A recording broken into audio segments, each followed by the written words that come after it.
I'm Mark Baker, and I'm very happy to be able to introduce to you today the author of the book The Messenger, Yannick Haenel, who has come to us all the way from Italy via France. The book is written in French.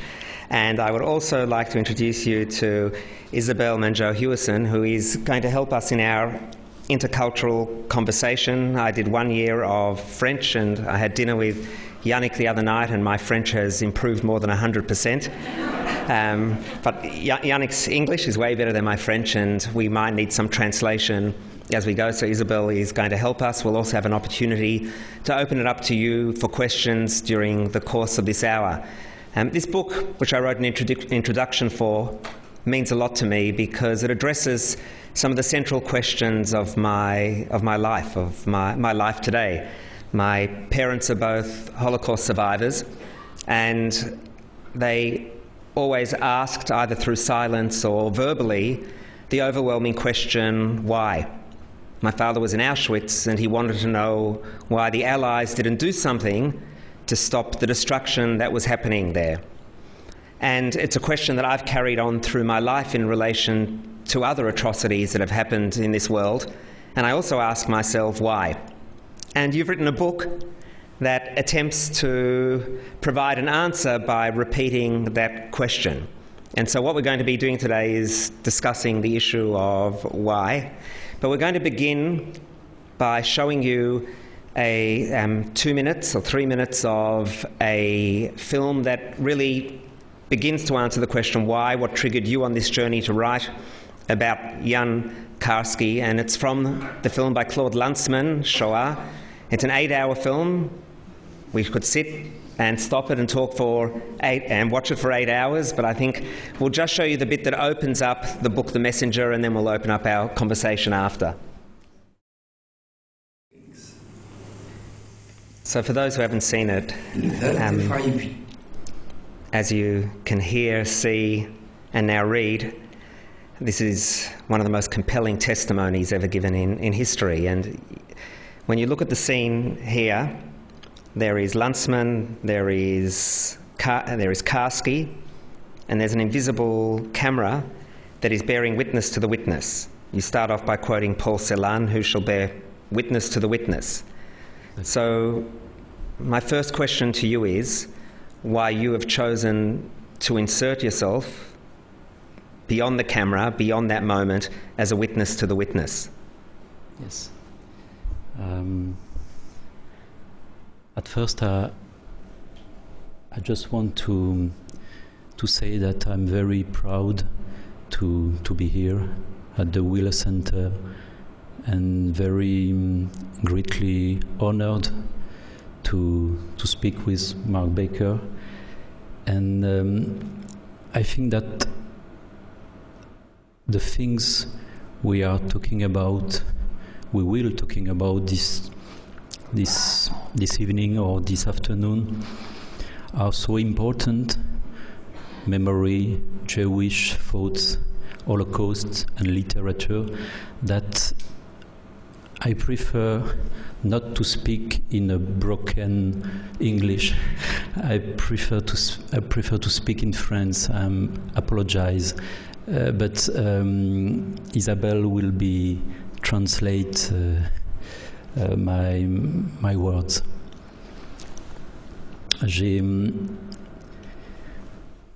Vous avez vu le début du témoignage de Jan Karski, et ce qui continue, même ce soir, à me bouleverser dans ce témoignage, c'est que on entend dès le début les 35 ans de silence de Jan Karski.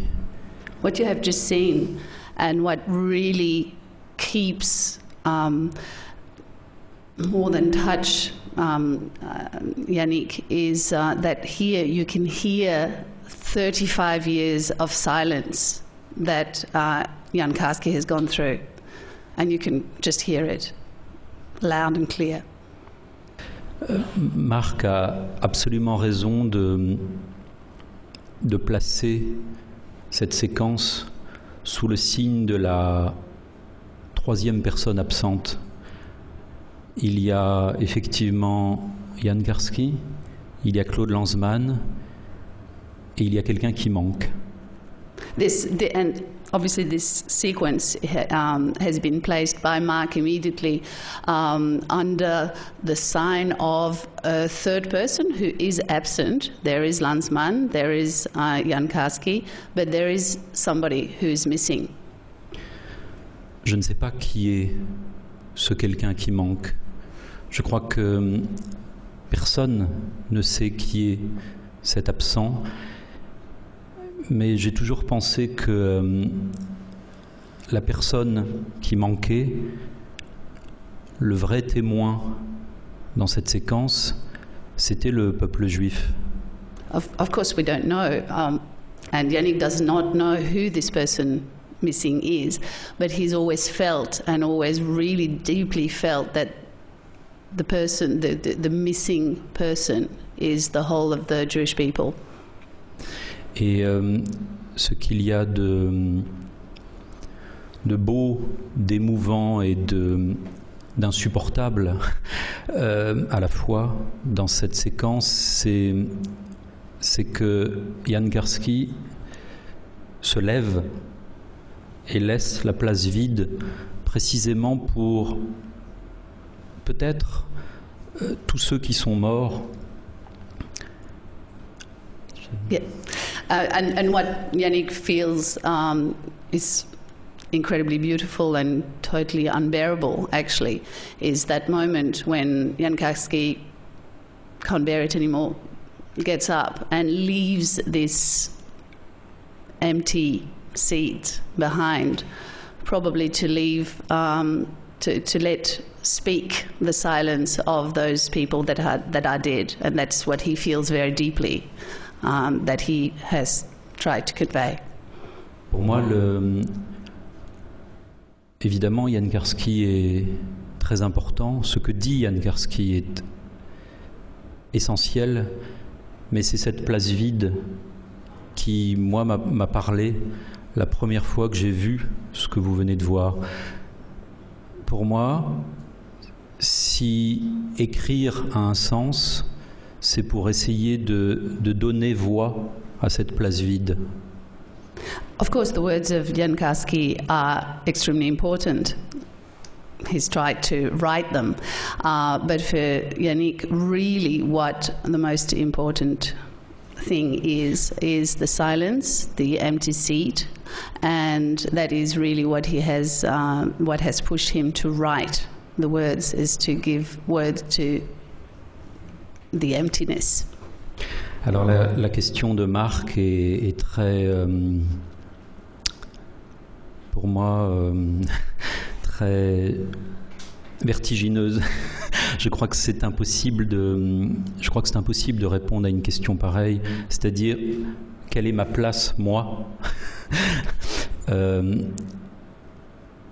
dans cette séquence, face à cette séquence.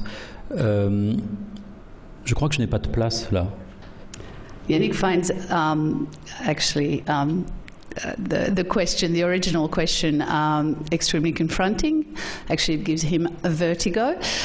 He does not actually recognize what his place is when he watches this film, and he actually does not know what his place is, and that is probably the answer to the question, why has he tried to find his place by writing this book. Je pense aussi qu'il ne faut surtout pas occuper la place vide que Jan Karski libère. Je pense que cette place vide, seuls des mots peuvent essayer non pas de la combler, mais de lui faire écho. And certainly he has not wanted to fill this empty seat with anything, and certainly not with words, but he has wanted to try to make words resound to help understand the emptiness of that seat. Pour répondre peut-être plus simplement et plus bêtement à cette vertigineuse question, je dirais que si j'ai tenté d'écrire un livre après avoir entendu parler Jan Karski, c'est simplement par comment dire ça, parce que j'aime cet homme. Voilà, c'est... Now to answer much more prosaically, and as Yannick said himself stupidly, to the question, it's just because he liked the man, he loved the man, he fell in love with the man when he watched the film. That's his place, that's why. He just fell in love with the man. Je pense que la question pourquoi est sans réponse, et pour quelqu'un comme moi, elle doit, de manière éthique, de manière morale, elle doit rester sans réponse. Je vais essayer de raconter une petite parabole. Okay, so the question why, I think we've got that from Yannick, doesn't have a real answer, and he's quite happy ethically to leave it without an answer. But he would like to tell a little parable. Yes. C'est dans un livre de Primo Levi. En français, le titre, c'est « Si c'est un homme ». From a book by Primo Levi. In French, it's called Si c'est un homme. If he is a man, if he was a man, you probably... If he was a man, if this is a man. Primo Levi est à Auschwitz, dans un baraquement, et il a soif, et il voit à la fenêtre une congère. So Primo Levi is in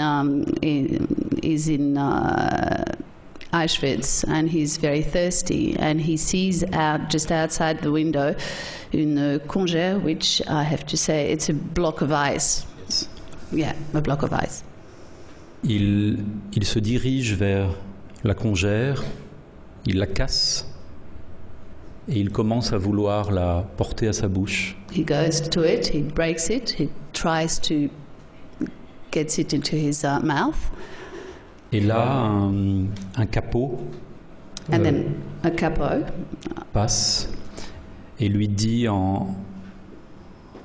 que c'est interdit. and just comes through and tells him that he can't do it. It's against the law. Primo Levi demande pourquoi, Why? Asks Primo Levi. et le capot dit en allemand « Hier ist kein Warum ». Ici, il n'y a pas de pourquoi. And the response in German is here ist kein Warum, which means here there is no why. Donc je pense que la plus belle question, la seule question du monde, c'est ce pourquoi. Mais je crois que dans cet épisode, Primo Levi montre que le monde, à partir de ce moment-là, était entré dans l'époque du sans pourquoi, du kein Warum. Of course, the only legitimate question, the only big question in the world is why, but Primo Levi actually showed with this story and that at this time, at this moment, the world, humanity actually entered the era of there is no more why. Donc le sans pourquoi est le signe de la barbarie. Which is the sign of barbary? Everyone understands. You don't I'm have to translate. delighted because I don't know the noun. Et en même temps, dans l'histoire de la littérature, il y a un autre moment où il y a cette expression de sans pourquoi. There is another moment in literature, in the history of literature, where this question of no why actually happens. C'est chez un poète mystique du XVIIe siècle qui s'appelle Angelus Silesius. A mystic poet of the 17th century called Angelus Silesius. Il dit la rose est sans pourquoi, elle fleurit parce qu'elle fleurit. The rose doesn't have a why, it blossoms because it blossoms. Dans ce cas-là, le sans pourquoi est le contraire de la barbarie. C'est la poésie. And in this case, which is poetry, the no why is exactly the opposite of barbary. I think yeah. So I think I'm going to be barbaric by asking this question, because I on the one hand accept the poetic, Yes. that there is no pourquoi, that there is no why, but there clearly is a why. I mean, there is a lot in your life that, if we start to go into beneath the surface, we can find some answers why you find yourself at this moment, at this intersection. It's one of the intersections of civilization, of our culture. It's the pourquoi of pourquoi. I'm sure it has nothing to do with your name, Yannick, Jan being the same first name as Jan Karski, but it perhaps has something to do with the fact that Karski was Catholic, and that I understand that in your own identity there are Catholic roots. It might have something to do with, other wanderings and journeys. I know that the other night here at the Wheeler Centre you spoke and talked about your family roots and your own family life, and I think you confessed to some of these stories that you want to write about here for the first time in Australia. And so some of these things begin to explain why you have found yourself, perhaps unknowingly, without realising it, standing at the threshold of that particular opening, looking on at Jan Karski, and we'll talk about how in some ways you've become Jan Karski, but let's start with that, with your own background. Yes. Je crois que c'est la... Je vois que ma parabole n'a pas suffi. Et je vais absolument répondre. Comment dire ça ? C'est la phrase de Paul Celan que vous avez citée tout à l'heure. Qui témoigne pour le témoin ? Je pense que dans ce qu'on a vu tout à l'heure, dans la séquence, la troisième personne, peut-être la caméra, mais nous sommes tous la troisième personne, c'est le témoin du témoin, c'est la transmission. Pour moi, la réponse, pourquoi, c'est pour que la transmission existe. So, Yannick keeps going into the why, saying that the third person is really the camera, maybe, in terms of the transmission, because it goes back to the Paul Celan sentence that is quoted at the beginning of the book: who bears witness for the witness? And that is exactly what the camera is doing. That is what the third person is doing. So really he's trying to answer the why as well. Why? Because he wants to bear witness for the witness. Yes. Je pense qu'il est impossible de ne pas se sentir concerné par le destin des Juifs d'Europe. Je pense que c'est absolument impossible. Moi, je ne suis pas juif, mais rien ne me concerne plus que le destin des Juifs d'Europe. Of course, Yannick is, as Mark was saying, is not Jewish and has Christian roots and Catholic roots, like Jan Karski. But he feels that it is impossible not to be and to feel concerned and to feel part of the destiny of the the European Jews. Do you mind if I just clarify, I think, what you said in your question, because I'm not completely sure that... Marc insistait sur le fait que justement tu étais de racines catholiques, chrétiennes, etc. Et qu'en fait il cherchait quel était le rapport, pas quel était le rapport, mais quelle était la jointure justement, à quelle jointure. Et donc il essaie de chercher quelle est la jointure dans le monde, même à la France, le rapport à la France. Avec Karski. Avec Karski, évidemment. Yes. Sorry, I'm just trying to...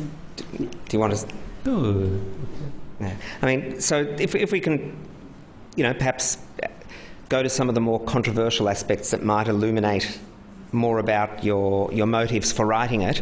So you're standing there at that entrance, and I've read it, and I know that many other people who've read it, some of whom have written beautiful things here in the book, and who are sitting here as well, Ray and Arnold. We all have welcomed and been incredibly moved by your positioning here as a witness to the witness. But there's at least one person in your own country who has said that you don't belong there. Yes. And that is the person who's holding the camera, or who's sitting there in that film, who I understand there are many layers to what he has written, and it has been quite vicious in his approach. But Lanzmann, in part, believes that the camera has been witness to the witness, and that the person who gives that testimony is Karski. Yes. And you have come and claimed that moment, rewritten that moment in words, and then as the book progresses, you become Karski. You take on his voice, you imagine the voice, and therefore the question is, are you being witness to the witness, or are you positioning yourself as a new kind of witness, which possibly, Lanzmann says this, and I don't believe this, but it's in all the media, says that it distorts the testimony. Yes. Je pense que la question, c'est celle de savoir comment un témoignage, celui qu'on a vu, celui de Karski, comment est-ce que ce témoignage peut continuer à travers le temps? The real question for Yannick is how can somebody who has witnessed something, and how can it be continued through time? How can it be continued to be born through time? En 1942, deux hommes juifs du ghetto de Varsovie transmettent un message à Jan Karski.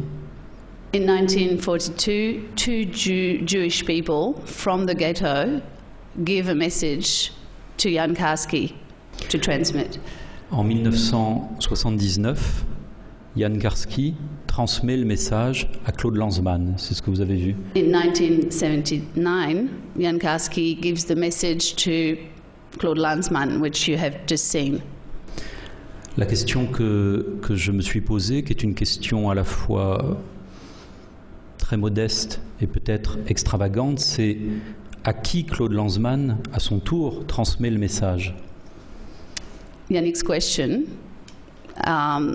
which could be both rather modest but also kind of extravagant, is now, after that, who is Claude Lanzmann going to give the message to? La réponse, c'est à moi. And the response is to himself. La réponse, c'est à chaque personne qui regarde Shoah. To every person who watches Shoah. Je pense que personne n'a besoin de prouver la légitimité de son écoute. Nobody needs to prove the legitimacy of being a listener. Quand on regarde le film Shoah, où Karski transmet le message à Claude Lanzmann, eh bien, on devient soi-même, si on a un cœur, si on a des oreilles, si on a une âme, on devient le témoin du témoin du témoin. Anybody who watches the film, anybody with a heart, with a soul, with an ear, becomes the witness of the witness, of the witness, of the witness, but becomes the witness. Pour moi, ce n'est pas une question d'identité, ni même de racines, ni de biographie. C'est une question d'écoute. And it's certainly not, for Yannick, a question of identity, of roots, of biography, of where you come from, but a question of what you hear and of immediacy of witnessing. Alors, je sais que Claude Lanzmann, l'homme qui reçoit le message de Jan Karski, n'aime pas mon livre. As it happens, Yannick knows for a fact that Claude Lanzmann, the man who made the film, does not like, I think this is to put it really, really mildly, does not like his book. Mais, je pense que ça fait partie de l'histoire très compliquée, précisément de la transmission. But that's exactly part of the story of transmission. It's a very, very complex story. Et la deuxième chose, c'est que Claude Lanzmann n'a pas apprécié que je parle dans mon livre de la deuxième journée de tournage avec Karski, celle qu'on ne voit pas. There's another thing as well, which is that Claude Lanzmann did not like at all the fact that Yannick talks and mentions, more than mentions in the book, the second part of the film, which has been edited out of the film. Yes. Well, which shows. Dans cette seconde journée, Karski ne parle plus du ghetto de Varsovie, mais il parle de sa mission et de sa rencontre avec Roosevelt. And in that second day of the film, which again has been edited out so that nobody has seen, or not when you watch show anyway, Jan Karski does not talk about the Warsaw Ghetto anymore. He talks about his meeting with Roosevelt, about his mission as a witness. Je vais un petit peu préciser. En 1943, Jan Karski a rencontré le président Roosevelt pour lui transmettre ce qu'il avait vu dans le ghetto de Varsovie. So in 1943, Jan Karski did meet with President Roosevelt so that he could actually tell him what he saw in the Warsaw Ghetto. Il existe, on ne sait pas ce qui s'est passé durant cette rencontre. Il n'existe que des versions diplomatiques, et je dirais très très très très diplomatiques. And there's no record of this meeting except for diplomatic records, and Yannick insists on the word diplomatic, very diplomatic records. So nothing real. Mais un jour, Jan Karski a dit, dans les années 80, il a dit qu'il pensait que les gouvernements alliés avaient abandonné les Juifs d'Europe. But Jan Karski actually one day did say in the 80s, actually said that he thought that the Allied the government of the Allied forces, had effectively abandoned the European Jews? Alors j'ai imaginé dans la partie fictionnelle de mon livre les pensées de Jan Karski et à partir de cette phrase et son réquisitoire au fond contre les Alliés. From that, Yannick, from that very sentence, Yannick imagined in the fictional part of the book how Jan Karski must have felt after the war, for which again there are absolutely no record because Jan Karski kept very silent, and his anger against, or his possible anger against the Allied governments. Et Claude Lanzmann ne veut pas entendre parler de ça. Il pense que c'est faux. Claude Lanzmann refuses and refutes absolutely that kind of what he calls fiction. He thinks he calls it false. I think.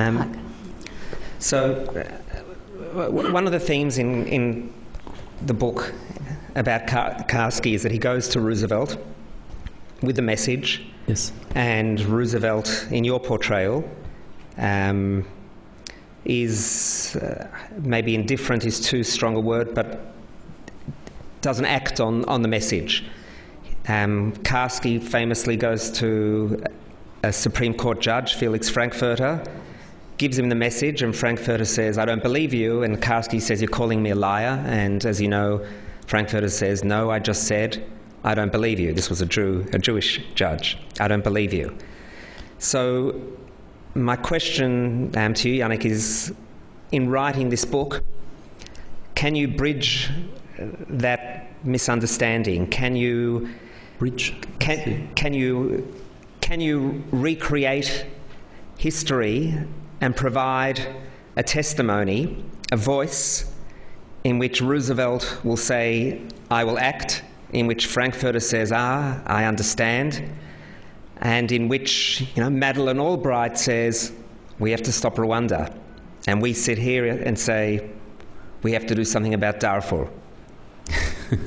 Je vais être sûr de bien comprendre. Oui, est-ce que tu crois que, en témoignant avec ce livre, finalement, est-ce que tu crois que la parole de ce livre a la puissance, a le pouvoir de faire le pont, finalement, et de peut-être dire à Roosevelt, a posteriori évidemment, voilà ce qui se passe, finalement à Madeleine Albright, voilà ce qui se passe au Rwanda, et voilà ce qui se passe actuellement et dans le futur. Est-ce qu'on va pouvoir enfin porter témoignage grâce à ce livre?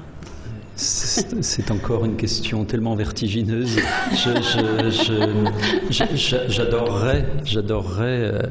It will be great if it was possible. Pour moi, it's a bit huge as a question and probably as an answer, I think. pour moi, si un livre était capable de renverser l'histoire, si un livre était capable de transformer le monde, alors oui, je serais le plus heureux des hommes, mais je crois que je ne serais pas le seul, en fait.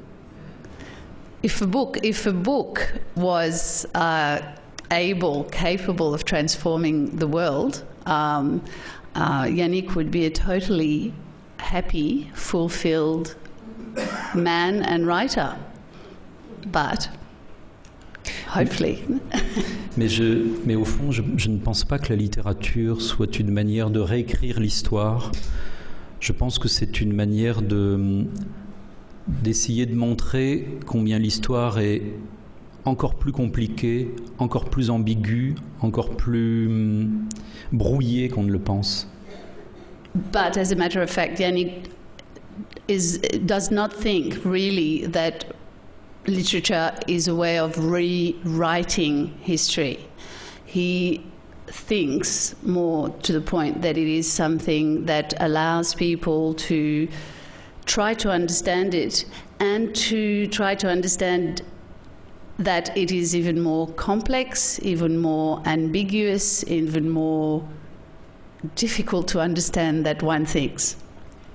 C'est le grand écrivain Walter Benjamin qui disait que pour lui, sans doute, l'idée de la poésie ou de la littérature consistait à prendre l'histoire à rebrousse-poil.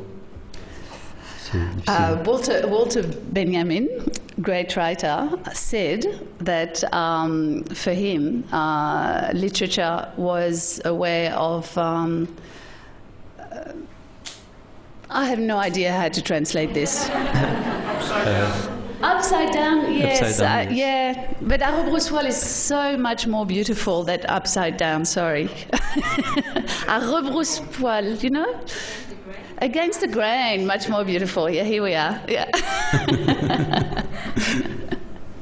So, and when I read it, I also read a testimony and a voice that wasn't just against the grain and didn't use fiction only to imagine, but that was part of it. But I sensed a very deeply religious theme, and that your literary writing in the end almost ritualized this idea of the word in a very Christian sense, I thought, of Karski embodying both the Jew and the Catholic, not just because he was married to a Jewish woman, but in his own identity, he brought together the Jew and the Catholic, and it was in that coming together as if there was almost this embodiment of the word that transcended, that went above time and made that question timeless and made it possible for us to go inside the question at any moment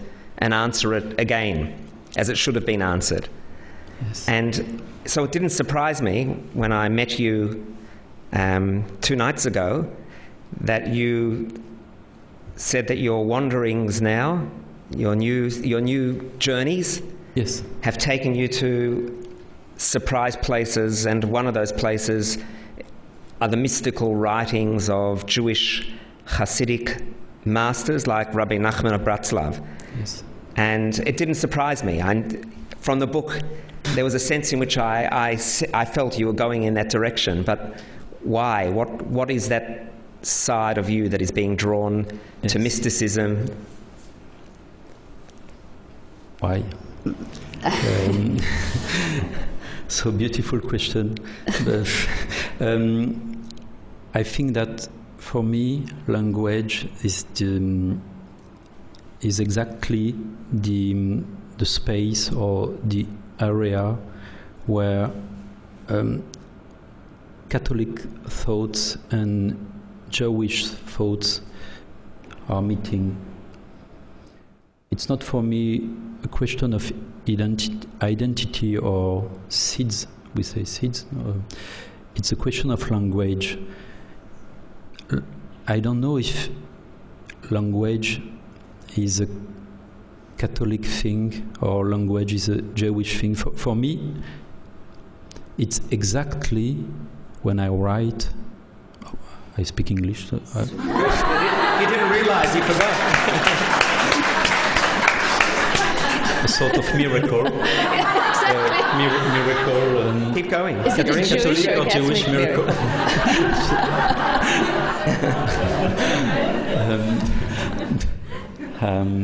Je me sens. I'm too shy now. Wonderful. Excuse me. So I try to continue in English, but yes.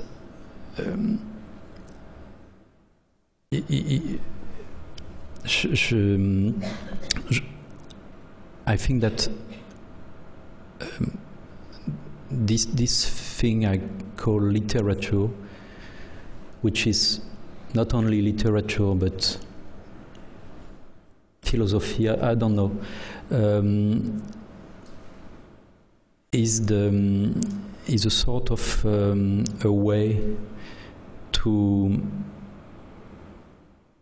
say like Jan Karski and to make the experience of that sentence, this sentence of Jan Karski, I am a Catholic Jewish. For me, it's an incredible sentence. I am a Catholic Jewish, or I am a Jewish Catholic. And Mark, you have reason. It's like if c'est comme si c'était moi qui disais cette phrase. It's exactly right. You're right, Mark. It's exactly as if Yannick was saying it. C'est comme si ma vie entière, mes pensées, ce que j'aime, se situaient mystérieusement là, dans cette phrase. Mais seuls les livres que j'essaye d'écrire peuvent ouvrir cette phrase. So, it's only through the words that he writes in books that Yannick can open this sentence where he finds himself, and which has not been said by him, but where he found himself so entirely. And maybe that is the response to your why, how it resounded so much in himself, this sentence.